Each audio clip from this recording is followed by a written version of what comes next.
ಸರ್ಕಾರಿ ನೌಕರರ ಚುನಾವಣೆ ಹಿನ್ನೆಲೆ ಬೆಳಗ್ಗೆ 9 ಗಂಟೆಯಿಂದಲೇ ಬೀದರ್ನ ಸರ್ಕಾರಿ ನೌಕರರ ಭವನದಲ್ಲಿ ಜಿಲ್ಲಾ ಕಾರ್ಯಕಾರಿ ಸದಸ್ಯರ ಸಮಿತಿಯ 66 ಸ್ಥಾನಗಳ ಪೈಕಿ 31 ಸ್ಥಾನಗಳಿಗಾಗಿ ಇವತ್ತು ಚುನಾವಣೆ ನಡೆದಿದ್ದು, ಎಲ್ಲ ಸರ್ಕಾರಿ ನೌಕರರ ಮತ ಬಾಂಧವರು ಮತಗಟ್ಟೆಗೆ ಬಂದು ತಮ್ಮ ಮತ ಚಲಾಯಿಸಿದರು. ಈ ಕುರಿತಾಗಿ ಚುನಾವಣಾ ಅಧಿಕಾರಿ ನಿವೃತ್ತ ಪ್ರಾಂಶುಪಾಲರಾದ ಬಸವರಾಜ ಸ್ವಾಮಿ ಹೆಡಗಪುರ ಅವರು ಮಾತನಾಡಿ ಮಾಹಿತಿ ನೀಡಿದರು.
ಹೆಡಗಾಪುರ್ಕರ್ ನಿವೃತ್ತ ಪ್ರಾಂಶುಪಾಲರು. ಇಂದು ಕರ್ನಾಟಕ ರಾಜ್ಯ ಸರ್ಕಾರಿ ನೌಕರರ ಸಂಘ ಚುನಾವಣೆ 2024 ಅವಧಿ 29. ಈ ಚುನಾವಣೆಯ ಜಿಲ್ಲಾ ಚುನಾವಣಾಧಿಕಾರಿಯಾಗಿ ಕಾರ್ಯನಿರ್ವಹಿಸ್ತಾ ಇದ್ದೇನೆ. ಚುನಾವಣಾ ಪ್ರಕ್ರಿಯೆ ದಿನಾಂಕ 22ರಿಂದ ಪ್ರಾರಂಭವಾಗಿದೆ. ಚುನಾವಣಾ ನಾಮಪತ್ರಗಳ ಸಲ್ಲಿಕೆ 7ನೇ ತಾರೀಕುವರೆಗೆ ಇತ್ತು. ತದನಂತರ 8ನೇ ತಾರೀಕಿಗೆ ನಾಮಪತ್ರ ಪರಿಶೀಲನೆ ಕಾರ್ಯ ಮುಗಿಯಿತು. 11ನೇ ತಾರೀಕಿಗೆ ನಾವು ತಿರಸ್ಕೃತರಾಗಿರುವಂಥ ನಾಮಪತ್ರಗಳನ್ನು ಸೂಚನಾ ಫಲಕಕ್ಕೆ ಲಗತ್ತಿಸಿದೆವು.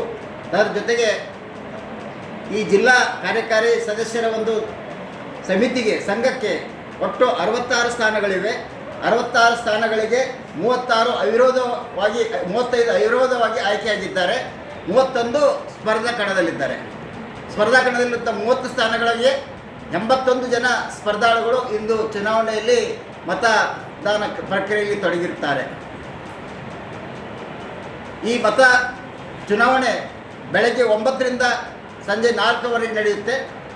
ಒಂದು ತಾಸು ನಾವು ರೆಸ್ಟ್ ಕೊಟ್ಟು 5 ಗಂಟೆಗೆ ಮತ ಎಣಿಕೆ ಕಾರ್ಯ ಪ್ರಾರಂಭ ಮಾಡ್ತೇವೆ. ಹೆಚ್ಚು ಕಡಿಮೆ ನಮ್ಮ ಒಂದು ಲೆಕ್ಕ ಪ್ರಕಾರ 10 ಗಂಟೆವರೆಗೆ ಸ್ಪಷ್ಟವಾದಂಥ ಇಲ್ಲಿ ಫಲಿತಾಂಶ ಬರಬಹುದು ಅಂತನ್ನುವಂಥ ಒಂದು ಅನಿಸಿಕೆ ಇದೆ. ಆದರೂ ನಾವು ಎಲ್ಲ ಸಿಬ್ಬಂದಿ ಕೂಡಿಕೊಂಡು ಆ ರೀತಿ ಒಂದು ವ್ಯವಸ್ಥೆಯನ್ನು ಮಾಡಿಕೊಂಡಿದ್ದೇವೆ. ಆದಷ್ಟು ಬೇಗ ಫಲಿತಾಂಶವನ್ನು ಘೋಷಣೆ ಮಾಡ್ತೇವೆ ಅಂತ ಹೇಳಿ ತಮಗೆ ತಿಳಿಸ್ತಿದ್ದೇವೆ.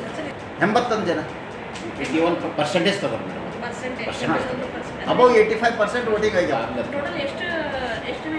Voters 3086 voters.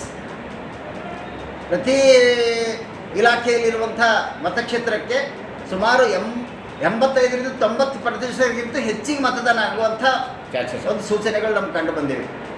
ಕೆಲವೊಂದು ವಿಭಾಗ ಮತಕ್ಷೇತ್ರದಲ್ಲಿ 95ಕ್ಕಿಂತ ಹೆಚ್ಚಿಗೆ ಮತದಾನ ಆಗುವಂಥ ಒಂದು ಚಾನ್ಸಸ್ ಇವೆ ಅಂತ ನಮ್ಗೆ ಕಂಡು ಬಂದಿದೆ. ಈಗ ಇನ್ನೊಂದು ಅವಿರೋಧ ಆಯ್ಕೆ ಬಗ್ಗೆ ಎಲ್ಲ ಚರ್ಚೆ ಆಗ್ತಿರಲಿಲ್ಲ ಸರ್, ಅದ್ರ ಬಗ್ಗೆ ಹಾಂ, ಅವಿರೋಧ ಆಯ್ಕೆ ಪಟ್ಟಿ ನಾವು ಲಗತ್ತಿಸಿದ್ದೇವೆ. ಒಂದು ಬಯಲಾ ಪ್ರಕಾರ ಏನು ನಾವು ಮಾಡಬೇಕಾಗಿದೆ, ಆ ಬಯಲಾ ನಿಯಮಗಳ ಪ್ರಕಾರವಾಗಿ ನಾವು ದಿನಾಂಕ 11ನೇ ತಾರೀಕಿಗೆ ರಾತ್ರಿ ಆದರೂ ಸಹಿತ ತಡರಾತ್ರಿ ಆದರೂ ಸಹಿತ 3 ಗಂಟೆಗೆ ನಾವು ಆ ಪಟ್ಟಿಯನ್ನು ಹಚ್ಚೇ ನಾವು ಮನೆಗೆ ಹೋಗಿದ್ದೆವು. ತದನಂತರ ಯಾರ್ಯಾರ ಅಭ್ಯರ್ಥಿಗಳಂತ ಚುನಾವಣಾ ಕಣದಲ್ಲಿರುವಂಥ ಅಂತಿಮ ಪಟ್ಟಿಯನ್ನು ಸಹಿತ ನಾವು ಲಗತ್ತಿಸಿದೆವು. ಅಭ್ಯರ್ಥಿಗಳು ಎಷ್ಟು ಜನ ಇದ್ದಾರೆ? 81 ಅಭ್ಯರ್ಥಿಗಳು 31 ಸ್ಥಾನಗಳಿಗೆ 81 ಅಭ್ಯರ್ಥಿಗಳು ಸ್ಪರ್ಧೆಯಲ್ಲಿದ್ದಾರೆ.